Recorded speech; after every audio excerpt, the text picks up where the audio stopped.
All right. Let's get this Fanduel breakdown going. So let's start this thing off. Clemson, Georgia Tech. Talked about this game on DK. 52.5 over under, 28.5, 24. Clemson favored in this one. Cade Klubnik been struggling lately. He's going to have to put the team on his back here in this situation. I believe this line's starting to move more towards Georgia Tech. These lines are all from, the later lines are from this today, but the earlier lines are from 2 days ago. Typically, I try to project the slate out so that I can start doing research earlier. 10-2 on Klubnik, a fair price tag if you want to take shots. Depending on his price of his wide receivers, will make him interesting. Haynes King on the other side. He missed last week's game. I think they held him out on purpose to try to keep him healthy for these bigger games. 9,100 is a fabulous price tag for him. He will try to play hero ball. He ran for 150 yards, 3 touchdowns against Colorado. This is a much better defense. Good defensive line. Good morning, JB. Haynes King, I think at 91, you definitely take shots there. Because of his rushing upside, he can throw the heck out of the football. He's got good weapons on the outside. 91's a fabulous price tag for him. It is a tough matchup, but Haynes King will try to put the team on his back. Running back wise, let's see. Adam Randall at 84. I don't love that price tag. Maybe he ends up in my pool. It's going to depend on projections. I need to, once I run those, I'll make a decision there. Jamal Haynes at 8, probably too much. I'd rather just pay for Haynes King at 91. But it'll kind of come down to projection. But I don't love Jamal Haynes in these types of matchups. I prefer him against your Wake Forests and teams that I think they're going to try to limit Haynes King's rushing. Wesco at 84. Man, he's priced up on FanDuel here. DK's got a much better, more palatable price tag. Ooh. We'll get there, JB. We're going to get there. Well, he's talking about the Ohio State running backs. They're splitting a lot of work. Antonio Williams at 8. No shot. I'm touching that because of his hamstring injury. Too much risk there. Rivers, love that price tag at 67. I think that's fair. He's in play as a stack partner. And I'm already noticing Malik Rutherford at 5. Thank you. That's an easy. He's in the pool 100% as a great stack partner with Haynes King as well. Yes, he hasn't played great yet, but he had 5 catches for 62 last week in that blowout win. They're going to need him in this game playing as a dog. I like Rutherford at that price tag. I probably prefer him to Rivers due to the price differential. Will we need it? We'll see. But it's an easy play to get down here. Same thing, TJ Moore. Easy, palatable price tag at 5K. I'm more of a Wesco guy myself, but that price tag difference is huge there. Tyler Brown, if Antonio Williams misses, Brown will be a featured option again. 5,100, very palatable as well. All of them look to be good prices, sans Wesco, but if you end up in that range, I do not hate going Wesco. He's definitely a featured option on that offense for me. Oregon Northwestern, massive 40 point team total for Oregon. I'm ignoring Northwestern for the most part, specifically on FanDuel. DK, you might end up needing the savings, but here we're mainly just going to focus on these guys. Dante Moore at 11.5, that's too expensive. I can tell you that already. He just doesn't have that ceiling upside in a blowout matchup like this. He's been massively efficient, but they're spreading the ball around too much between the run game and the wide receivers. Even like last week, I highlighted Decory and Moore. and he ended up rushing for a touchdown. So there's too many outs for him to not be productive at that 11.5 price tag, and he doesn't want to use his legs yet this early in the season. Preston Stone, no thank you at 68. We're never going to need that. 9K is too much for Noah Whittington. He had 4 carries last week. He buried me. I had a team that was that legitimately had a chance to win a lot of money, and Whittington only got 4 carries. He had 91 yards and a touchdown. He scored in each game. I think that's a guy that you're going to end up playing a lot later in the season. But that 9K price tag is a lot to take on, given that there's other backs that are going to see a lot more workload, and you're very slim margins at 9K there. Joseph Hyman is going to be the lead back for Northwestern going forward, with Cam Porter now out for the season, 6,400. He's probably in the pool. I don't know that I'll end up needing to get there or wanting to get there. I'm more touchdown focused on FanDuel because of the way that the scoring is set up. So Hyman at 64, he's probably in my pool, but I don't want to get there because I think the touchdown opportunities are extremely limited. Mekhi Hughes, we're going to wait and see. I think he's going to end up in this backfield as an option later in the season. Jaden Lamar, the touches are so limited for this Oregon backfield that they'll have 12 guys get carries each week. Lamar's the clear number 2 option. I don't hate taking shots at 51 if you needed the salary, but I don't think you will, knowing FanDuel. 76 on Decorian Moore isn't awful. He's a playmaker. Same thing on Sadiq at 61. Sadiq, very thin margins on all these guys, though, because of the fact that they're going to spread it around. Griffin Wild, the clear top option for Northwestern, but I'm not going to touch that whatsoever. No reason to. Not with Rutherford. I mean, Rutherford is a massively better play than your Benson, Sadiq, Wild, Bryant, McClellan, etc. So we'll have to wait and see, though. Decorian Moore might be worth shots if you're sitting in that range. That range I find to be weird on FanDuel typically, that $7,600 range. Wisconsin, Alabama. We got a 47.5 total, 34 for Alabama. I'm basically ignoring Wisconsin, but we'll have to wait and see because they only have a 14-point team total. Ty Simpson, 10-4, not awful, not great. He's probably on the fringe of the pool, if I was to guess. Going into this week, I'll finalize the pool for Friday. Danny O'Neal maybe starts if Billy Edwards isn't a go. 7-4, no thank you. Just not even worth looking at. All right, so one clarification from yesterday's show. I talked about Richard Young. I dove more into this. I don't think Jam Miller plays at 75. No shot, in my opinion, that he's in there.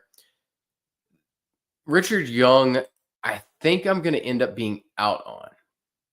So he had 6 carries, 19 yards, and a touchdown in that blowout win last week. He really struggled against Florida State.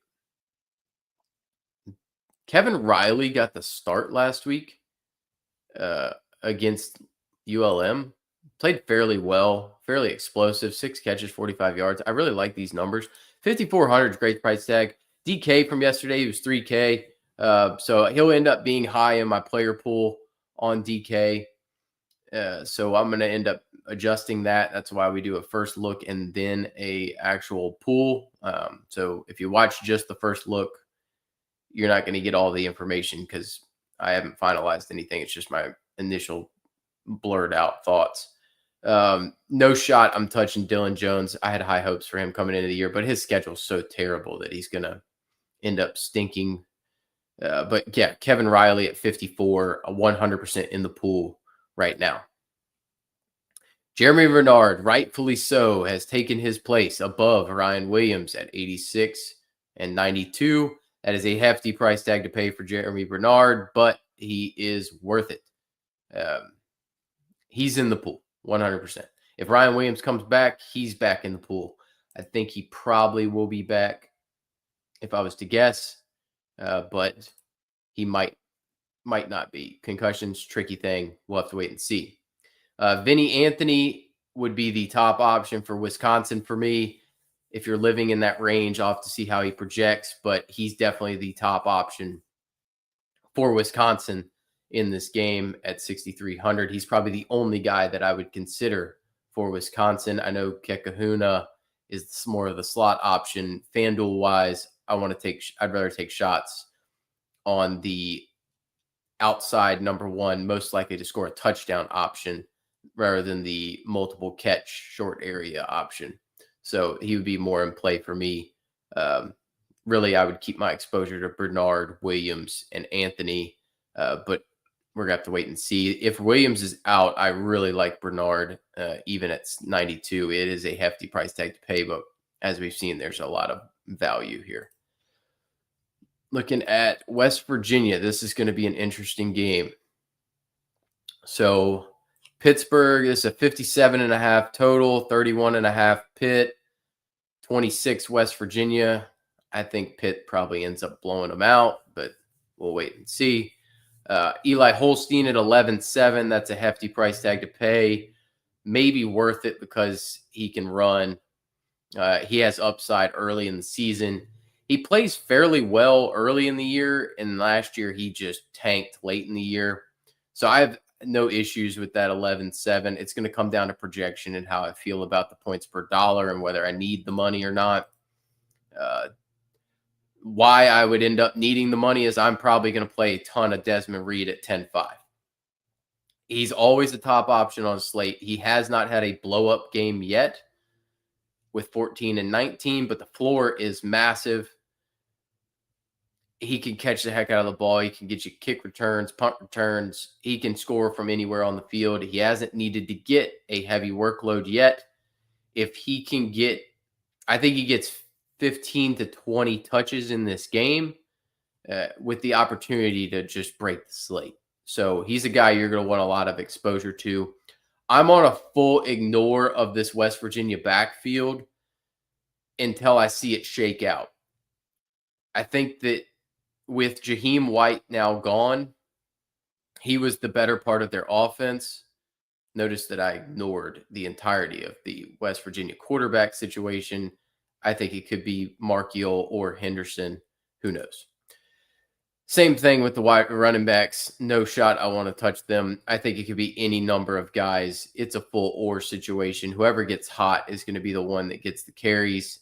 There's no reason to take risk on that. I don't think so. Raphael Williams, Kenny Johnson, that's a nice price tag on him. 5,700, that's a quality price tag. Jaden Bray also now out. So they basically lost West Virginia, lost their number one wideout, their number one running back. They're out of playmakers. The quarterbacks aren't great. Rich Rod's trying to implement a system. Cam Vaughn, now the de facto number one wideout. I can't see value in taking shots there. Maybe you could, but I just don't see value in it.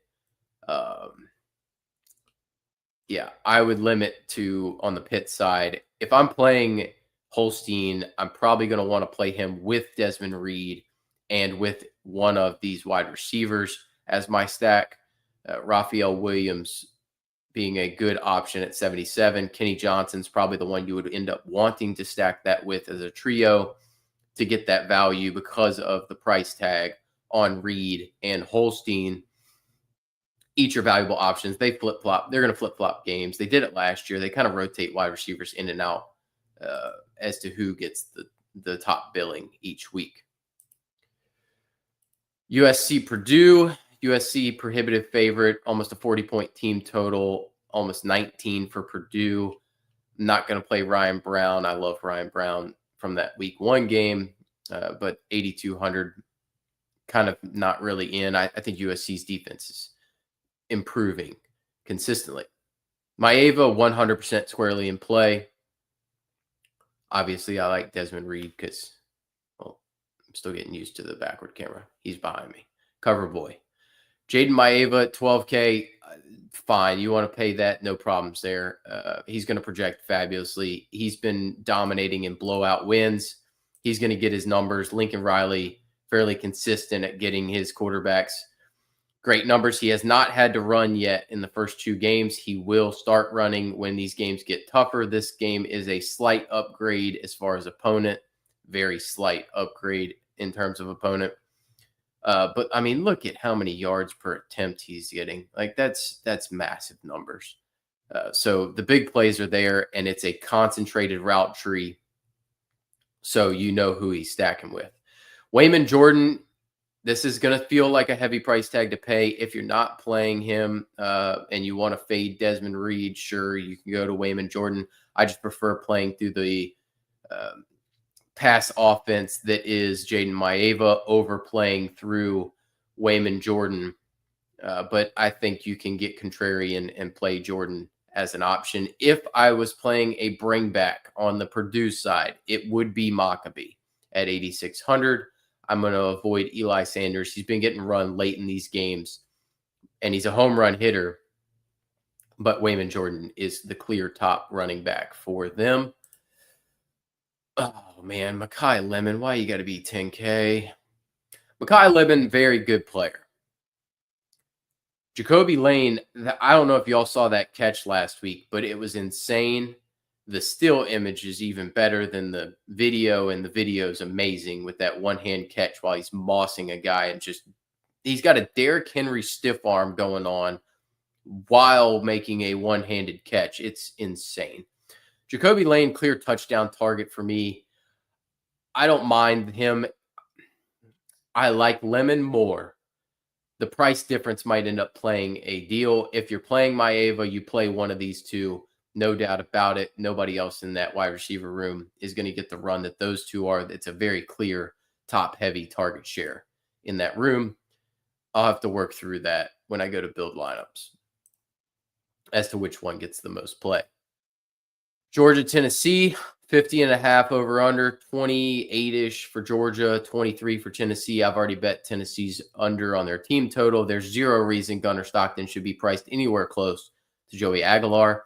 Gunnar Stockton's got decent mobility, underrated mobility. We saw it against Marshall. Marshall is basically the meme of the guy with the security kind of just waving his arms around the guy when he pats him down. That's Marshall's defense. They're one of the worst in the country, but he has a rushing upside with 73 and 2 tuds.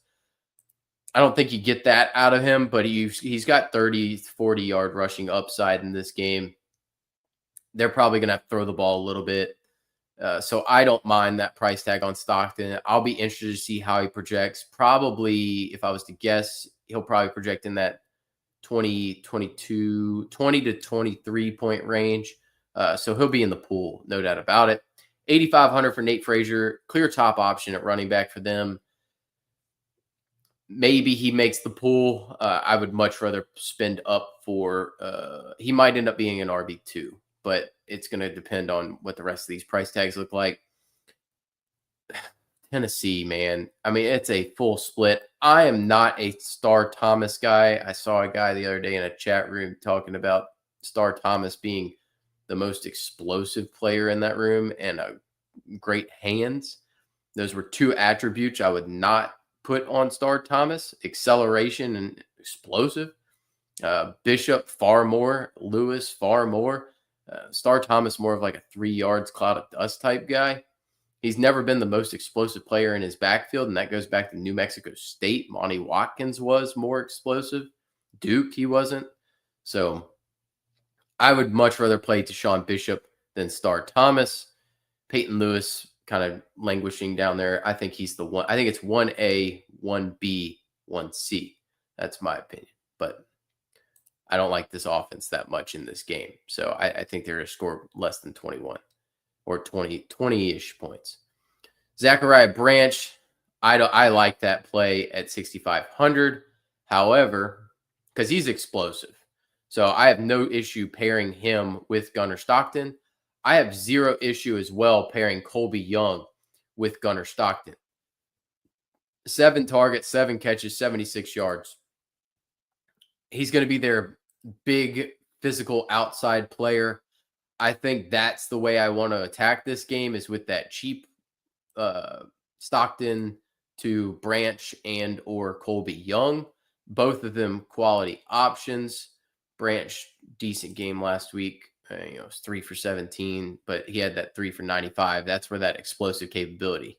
So floor goes to Young for me, upside Branch, because Branch could have 120 and 2 without a doubt.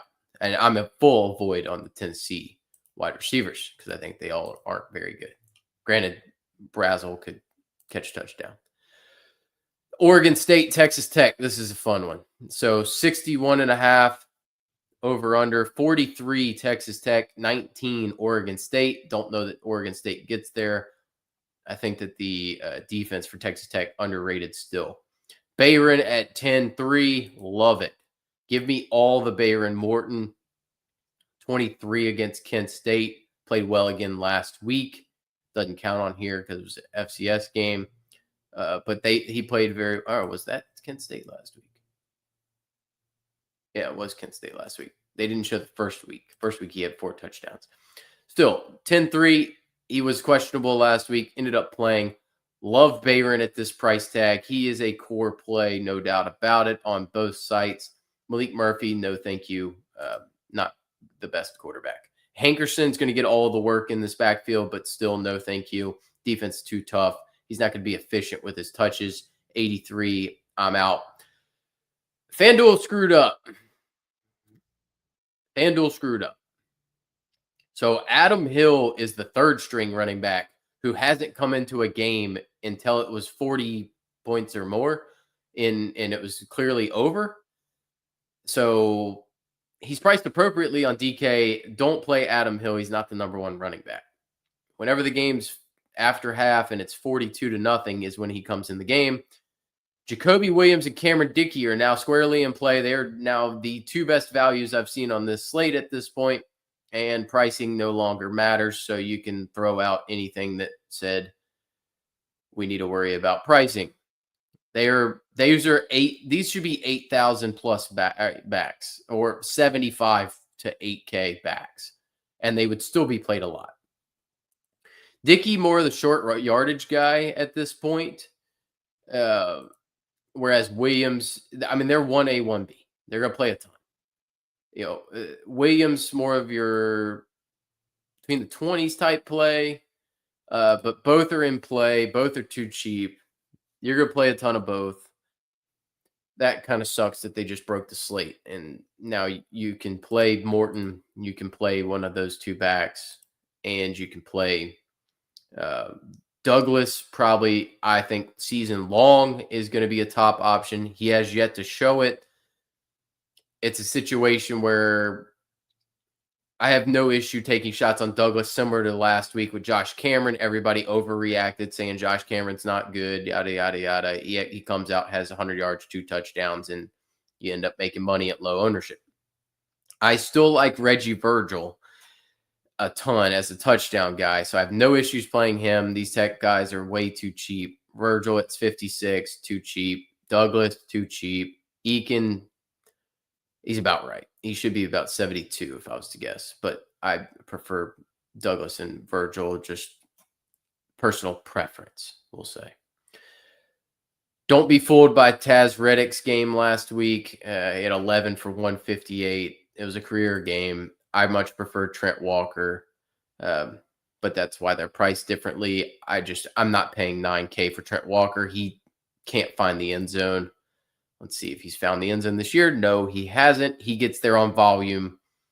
He will catch a ton of balls. I would prefer him on DK to FanDuel because this is his typical stat line. 7-9 for 80, and he just doesn't score. He scored 1 touchdown last year and did similar things. So he's not going to score touchdowns. The upside is limited because of it. He's got a really good floor, but his upside's not there. So I would prefer a Jeremy Bernard who's going to at 92 to the 9K of Trent Walker because of that, because I know my touchdown upside for Jeremy Bernard is much higher. South Florida, Miami. We get South Florida really trying to put one in here. 54.5. They're a prohibitive dog here. 36 for Miami to 19 for South Florida. Carson Beck at 92. maybe. I just don't see the upside to Carson Beck. He just doesn't run. I don't love his game. It's just personal preference. So no rushing upside. He's going to throw for a reasonable amount. This score right here, 16 and 18, just isn't going to cut it. Byron Brown, 9K. There's upside there. I do worry about him. He's going to run the heck out of the football. That's going to help. I'll wait and see. I'm going to make a decision on that later in the week. But as such a dog, maybe I take some shots. But that Miami defense is stout. Mark Fletcher is the number one back for Miami at 87. That makes sense. Jamar Brown and Jordan Lyle are going to be the two. I'm not touching a single South Florida back. I don't know that you don't need to take shots on these Miami backs at these prices. The upside's not there comparatively to like the Texas Tech guys are way better for the similar price tag on Lyle and Brown. So no, thank you. No shot in ever. I will ever pay $9,400 for CJ Daniels. He's not explosive.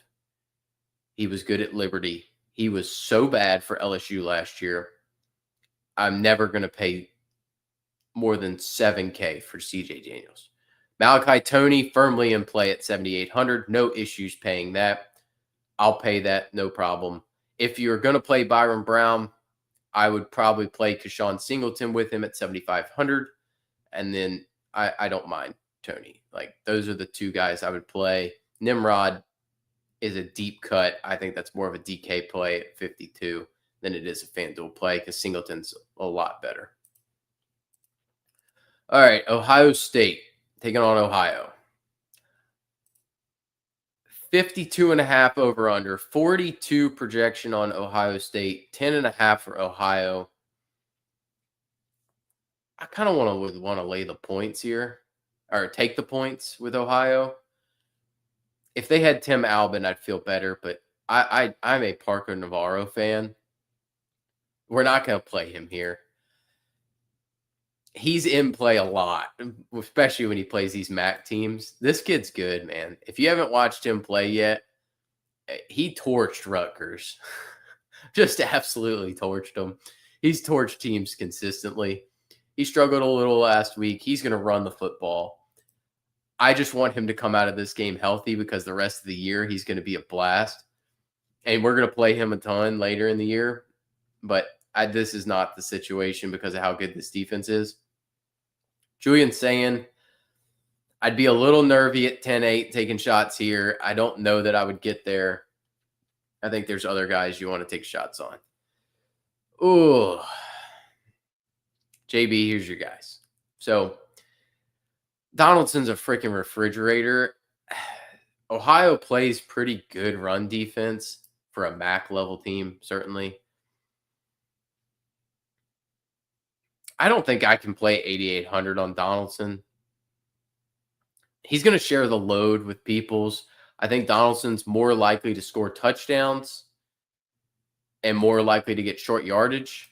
Peoples has been a disappointment. I will say he has been a disappointment over the first 2 weeks of the season. I think he ends up getting his fair share of this backfield. Bo Jackson, I want to keep an eye on as far as the season goes. How good can he be? He's the most explosive of the trio. It's just a question of they trust Donaldson and Peoples. Similar thing to Parker Navarro. Bangura is going to be great later in the year. This is not the time to roll Bangura out. I don't know that I want to play Donaldson at 88. I don't know that I really want to take shots on Peoples at 61. It's just, I'm going to have to look at projection. I'm sorry to be that guy, but I'm going to have to wait until I run that stuff. Ooh, Jeremiah Smith. All right, that's a hefty price tag at 11K. I don't think you cannot have him in your pool. If you were going to play, I don't think you could play an Ohio guy. I was going to help Chase Hendricks. Chase Hendricks played great the first 2 weeks. 100 yards each game. Once again, maybe if you were taking a shot, this is your guy. I don't think you need it, but I'll have to wait on that one. I'm gonna be undecided there. That's reasonable though. Carnell Tate's probably in play at 69 if they try to take away Jeremiah Smith. But I mean, what in the world is Ohio going to take away Jeremiah Smith with? 11K, man, that's a lot to pay.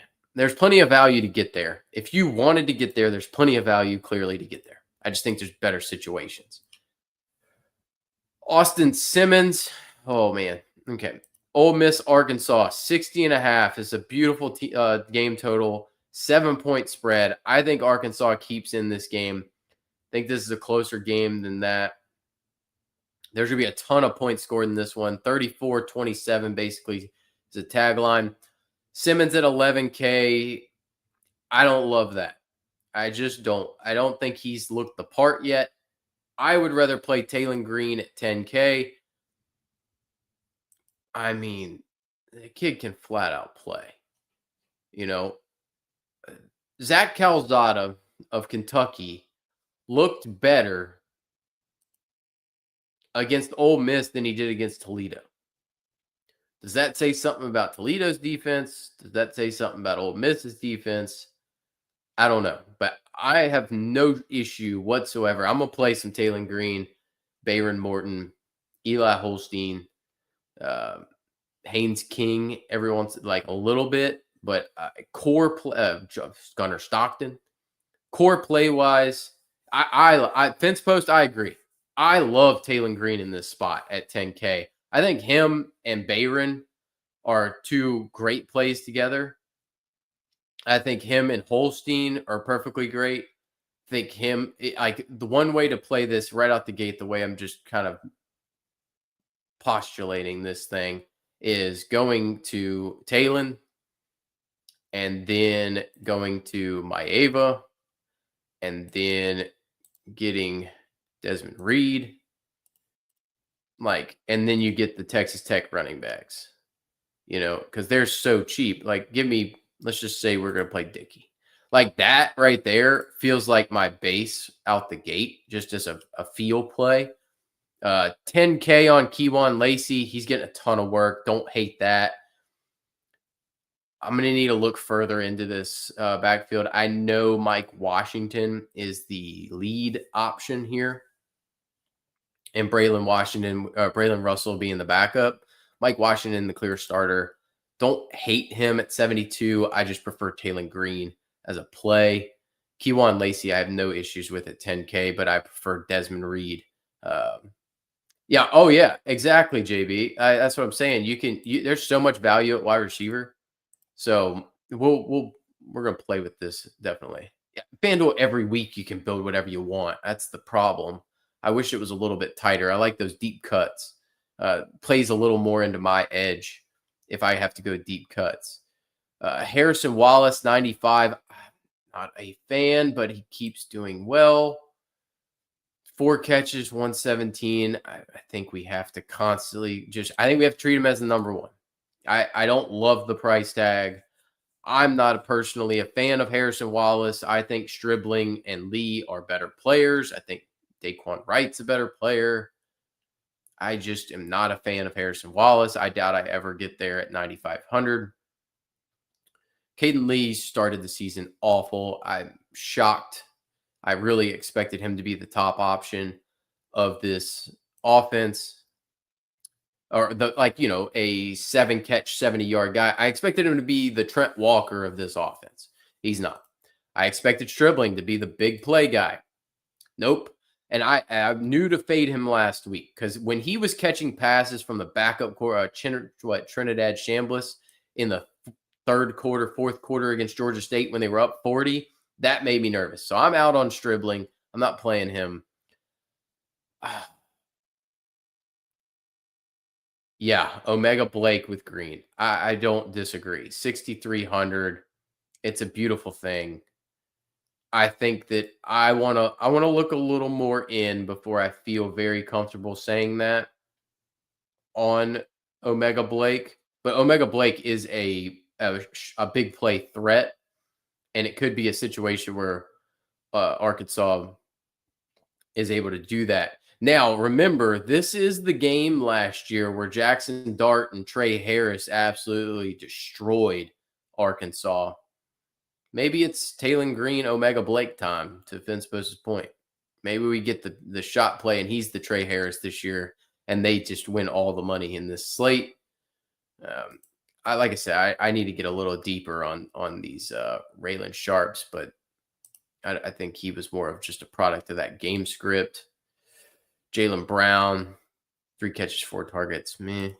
But we'll see. I want to look at projection. I want to feel confident before I make them a core play going forward on the slate. Florida, LSU, 48.5. I've already took the under. It was 49.5 when I took the under there. 28 LSU, 21 basically Florida. I think this game goes under. LSU's defense has been impressive so far. Lagway, if you know me a little bit, you know I've been down on Lagway. I'm not saying he's bad. I'm just saying I think he's overhyped. I have not seen – he got those Cam Newton comps, courtesy of Bud Elliott. I trust a lot of things on Bud Elliott, but we don't agree all the time, namely Lagway and Rocco. I'm higher on Rocco. He's higher on Lagway. Just kind of where we are. But I have not seen him throw for 300 yards, and I have not seen him against a good team, and I have not seen him run efficiently against anybody, and he's constantly banged up. So I'm a full fade on Lagway at 7,800 until he proves otherwise. He does not deserve my money going on him until I see it. If the LSU center is out, which it's trending that way, I think he has a high ankle sprain, he might be out. It's going to be a hard price to pay for Nussmeier. I think he's going to be under the gun and a lot of issues there. They're going to have too much pressure up the middle. I think both defenses are quality enough. LSU has struggled to run the football. No chance I'm playing 7,900 Caden Durham. Because of it, he is explosive. I think he's on the fringe of the pool. I still trust the explosive capability, but I don't know that you can go there. I would rather play Jaden Baugh at 81, knowing that he's probably the best play in this game because I know what he's going to get. And if the LSU defense just kind of isn't as great as we thought, it'll be on the back of Jaden Baugh that we see it. Eugene Wilson, that's too much. He's a PPR merchant, short area target. I wouldn't play that on Fanduel. No, thank you. Aaron Anderson, the clear top option for me in this LSU offense. 8,100, reasonable price tag. I don't mind that price tag. I'm going to avoid Brown and Anderson. I think these secondary targets for LSU, your Barry and Brown, your Nick Anderson, your Chris Hilton, your Xavion Thomas. Remember, we're not playing Chris Hilton until the bowl game. Doesn't matter what he does the rest of the season. He could sit out. I'm still playing him in the bowl game. Your Trades Greens, Bauer Sharps, all those guys. Now, if Trades is out, Bauer Sharp becomes in play at 4,800, no doubt about it. But anybody that's in this LSU team, the most guaranteed production you're going to see is Aaron Anderson at 81. If you're going to take a shot on the LSU pass game, it's Aaron Anderson. If Trades is out, we'll have to get word there. He's questionable with a sprained MCL, so I would think he might be out there. If he's out, I do have a lot more interest in Bauer Sharp, but you don't need to save money at 4,800. You don't need it on this slate. We've kind of proven that. Unless you want to play 4,800 Bauer Sharp here, and then now you got a ton of money. And then you can easily get the Jeremiah at that point. I mean, yeah, you can get Jeremiah and still have 6,100 for a wide receiver. So that's where that comes in, but I don't think you need it.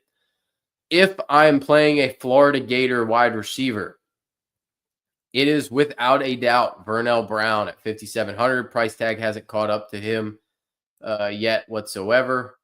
He's been very solid. He's playing well with Lagway, 5 for 56, reasonable. If he finds the end zone in this game, he pays off this price tag. He's the better option for me than Eugene Wilson. They're 1 and 2 in that offense right now, especially with the injuries to Dallas Wilson, keeping him out of the field right now. A&M Notre Dame, another nice game that we're going to see a just absolute slow down the pace, run the football, grind the clock game. 49.5. This is going to be a Big Ten special. 28 Notre Dame, 21.5 Texas A&M. No chance I'm playing Marcel Reed at 10-5, not against this defense. No, thank you. Don't even need to worry about putting him in my pool. CJ Carr, same deal. 9,400. He was impressive against Miami, but I'm just not going to play him. Taylor Green's a tenfold better play at 10K than either one of them. Jeremiah Love at 98. I just can't trust the volume. I think he's an explosive player. He had 4 carries midway through the third quarter against Miami in a must-win game. And what's it going to look like here? He should get more. Honestly, this A&M defense does not scare me whatsoever. They have been awful the first 2 weeks of the season. I prefer Desmond Reed. I will have shots on Love because I think that he has the upside to dominate this game. Le'Veon Moss. What do we do with Le'Veon Moss? They are working him back slow. They have the luxury of it. He had 10 carries the second game. 3 carries, 10 carries. I would be nervous to take chances here, specifically with how good Notre Dame is on defense. Reuben Owens is a great back, so them splitting work, they're not losing much. Amari Daniels has a ton of play behind him. I think I will avoid the A&M backfield. I'm willing to take shots on Jeremiah Love, given that they hopefully learned their lesson. And Robert Henry absolutely torched this A&M run defense. So I have no problems going to Jeremiah Love. I think I've convinced myself at this point. Concepcion's no chance I'm playing him. Craver, no, I probably not. Like 88 and 83 feels too much in this matchup. One of them's probably going to be decent. I just don't know that I want to play them. I'm not a Marcel Reed guy. I hate to say it. I'm just not. Malachi Fields, I want to say he's the number 1 for Notre Dame badly, but I don't know that I can. Him, Faison, Raritan, I just don't love this passing attack. I think Greathouse and Pauling end up splitting reps. I probably, if I'm leaning into anything, there's too many other good plays at wide receiver to try to consider that. That's getting too cute. I think Love's your main play out of this game. Oh, Vanderbilt. Okay. 48.5, 26.5 South Carolina, 22 Vandy. Lenore Sellers perennially in play. He's too underpriced. He's just underpriced. He's in play. He's too good of a player to not be in play. Yeah, he had a bad game against South Carolina State. Boo-hoo. It's going to be like Virginia Tech. 21 points. Kyron Drones played okay against Vandy. Pavia played well against Virginia Tech last week. He disappointed me a little bit. I had a ton of Pavia with Eli Stowers. Stowers ended up catching a touchdown, but it was from the backup quarterback after the game was over. Both these guys are in the pool, guaranteed in the pool. Those are quality price tags on them. Either one of them is capable of breaking the slate. I prefer Sellers by a good bit, but you can't discount Pavia. Cedric Alexander, I'm not in on at 8,200 here. This is a difficult situation for me at Attaway and Faison. I thought Faison looked okay in that first game. I definitely prefer Attaway. Attaway looked really solid against Virginia Tech. I just would rather play through Sellers. I don't think you need to get here. I'd prefer to play the Texas Tech guys probably, but I don't mind the price tags on Attaway or Faison. Preferring Attaway by a little. I'll have to make a decision there later in the week, but that's where I would be. Nick Harbor is definitely my top option on South Carolina. If I was going to stack with Sellers, you do not need to. I don't mind the price tag. He should have had a touchdown or a second touchdown in this Virginia Tech game. It should have been a lot bigger game. No issues if you want to go Nick Harbor. He could easily get loose. The Virginia Tech wide receivers to that point were getting loose deep. So I would imagine Harbor with his track speed will get loose. Virginia Tech wide receivers were getting loose against Vanderbilt. Or against South Carolina as well. So Stowers is always in play for me, even at 5,800. I don't mind that play. He's going to be in the pool. Trey Richardson looked pretty good last week.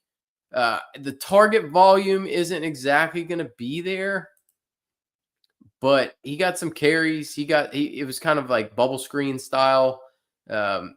He hit some big plays. He looked pretty good. So maybe he ends up in the pool, but I would prefer to play. It's hard to say that because I saw Stowers come off the field a good bit. But Harbor is definitely my top option at wide receiver there. Last game on the slate, Duke Tulane. So 54.5, 28-27 basically is this game. I bet Duke early in the week. Their line's moving their way as it should be. I doubt I play Mensa. I'm definitely not playing Retzlaff. 0.0% chance I'm playing Jake Retzlaff at 9,800. He's not good enough to justify that. He's not good enough to play in this game. Maurice Turner allegedly banged up. He was the number one back. Still wouldn't play him in this matchup. Mobley looks to have jumped due to Barnes here to be the second back on the field. I don't know that you need to get there. Illinois struggled to run the football against Duke, so I'm definitely saying Tulane's going to struggle to run the football against Duke. Duke, for their own part, stinks at running the football. I'm out on that running back room. Oh, my guy. All right. He's going to continue to be it. So Amari Hayes, he played a little bit last week. It was a few snaps, did not do anything. That makes me nervous heading into this week. Could we have two more different games here? Like, he barely played snaps last week, might have been banged up, did perfectly great. He was the number one option against Northwestern. $6K, reasonable price tag on him. Duke kind of got shredded by Hank Beatty last week. Justin Bowick had a good game. I think you could maybe take a shot on Amari Hayes. I need to get reports to say he's fully a go, though, in order for me to feel comfortable. I'm still going to operate as if Cooper Barkate is the number one option on Duke. He's the most talented. He had 7 targets against Illinois, 4 catches, 88 yards. I think he looks good. Andrell Anthony's fine in the box. He had 5 for 58 and 2. It's only a matter of time before Barkate gets there. Anthony's more rotational piece with Samir Hagans. But everybody came into the year saying Hagans and Brown, top 2. I think it's Barkate with Anthony. But I think Barkate's going to be on the field more. So I have no issues going to Cooper Barkate. All right, let's look at wide receivers here because I do want to see, could we pair? Can we do that? Yeah, we can easily do this. This is easy. All right, so for you guys, we'll do, where was Omega Blake? Right there. Well, I mean, we can go Omega Blake and then,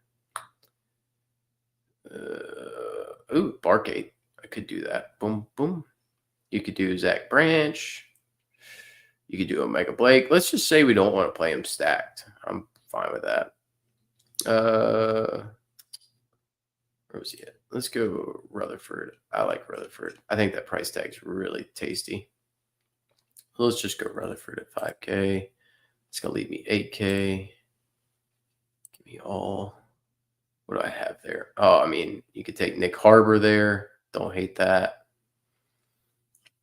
What happens if we go to Lemon? So we would have 69. I think there's plenty of value to get to Lemon. Yeah, I mean, you could go Barkate. Don't hate that. So, like, there's 2 ways to go with this. You can go Nick Harbor, try to hit the upside of a big play. from South Carolina. But if he hits, then Sellers probably hits. So that makes things interesting. I think I would prefer that to be Sellers over Green in that situation. So let's go Lemon, because I like Lemon. And you could go Eakin here. You could go Tate. I have no problems with either of those. Let me go. I'll go Barcate. So, yeah, I think Lemon Cardinal Tate's fine. I think it's fine. I think maybe more ownership goes to Tate than Barcate. Barcate with them on the road, them probably not being able to run the ball. They have a higher pass rate over expectation than most teams. They throw the ball a good bit more than you would think a Duke team throws the ball. So I don't mind leaning into the Duke wideouts in that sense. Whereas Ohio State dominating that game, you've got a lot of outs for that to go poorly. And obviously, pay attention to the weather in New Orleans. It can downpour at any point. I live right across the Lake Pontchartrain from there, so we'll see. I'll have an eye on the weather there. But actually, I should go to that game. I just prefer watching all the games at once. So yeah, if I was building something out, this would be my first run through. I would want to pair my Ava, so no issues pairing it with Lemon or Lane. Green, great play on his own or with somebody because he's going to run the football plenty. Desmond Reed, a very top option. Dickey and those backs for Texas Tech, way too underpriced. I think you can play the quarterbacks and the running backs for Texas Tech. I think a lot of ownership is going to go to these Texas Tech running backs. So a way to get different is going to be to pay up for two running backs, play Bayron Morton, play one of Reggie Virgil, Caleb Douglas, Coy Eakin, and that's going to be a good way to get different because I think a lot of ownership will go towards those backs. And I think a lot of people will even play Bayron with one of the backs with a wide receiver, go full Texas Tech stack. Yeah, I mean, this is ridiculous lineup. Oh, JB. So Douglas is going to get the lowest ownership. And I'll say it's unjustified for Caleb Douglas to have the lowest ownership for Texas Tech. I have zero issues taking shots on Douglas because he has not produced. And I would still treat him as the number one in that Texas Tech offense. He's going to produce. We've seen this. We saw it with, like I said earlier, I would compare that situation very favorably to the Baylor situation last week, right? Ashton Hawkins still produced. Cole Wilson just didn't. Michael Trigg didn't. And the game script flipped where it was just these pass-heavy teams, when they have three good options, it's going to flip week to week. I think Virgil is the most consistent option in that offense for me week to week. So I'm a Reggie Virgil fan, so I would play some Reggie Virgil. He's probably my number one. I'm going to label Douglas 2, but I love taking shots on Douglas. If I was playing one lineup, I'm playing Virgil. If I'm playing multiple, I want shots on Douglas because I think he comes in at half the ownership of Virgil and Eakin. And I think Eakin gets shots because of the fact that he has that number next to his name that says 13.4. And most people, hand builders are, I don't know that projection systems are going to catch up to the fact that Caleb Douglas is going to be a good option going further. I just think Douglas is going to get a ton more targets down the line, and I want to buy low and be the first on him before everybody else jumps on him. So 6,200, I will have no issues paying for a few lineups that have Caleb Douglas trying to differentiate, certainly. And yeah, you can't build any of this stuff on DK, which half the fun of it, like you can build whatever the heck you want on FanDuel. And that's why I say, let me figure out who my top option is for pricing or just raw projection on FanDuel, and I'll make it work. That's typically the way I'm going to start building, but we'll go more into builds on Friday. This is just a first run team. So Jaden Maeva, Barkate, Rutherford, Lemon, Dickey, Reed, Taylor Green. It's insane that you can have salary left over when you build that. So I will be back tomorrow. I'm going to run projections and get everything into that today and tomorrow. And when I go live tomorrow, it should be 10:30 to 11 Eastern. I'm working off Central Time. So we will do DK tomorrow. And we'll try to do a little bit of lineup building, get the player pool set for that slate. Should be a fun one. And then we can throw in some showdown tomorrow if y'all want, but it's a weird slate. Just captain Damon Claiborne. He's too cheap comparatively to all the other good captain options. So we'll look at DK tomorrow, and I appreciate you guys being here, and I will see y'all then. Have a good one.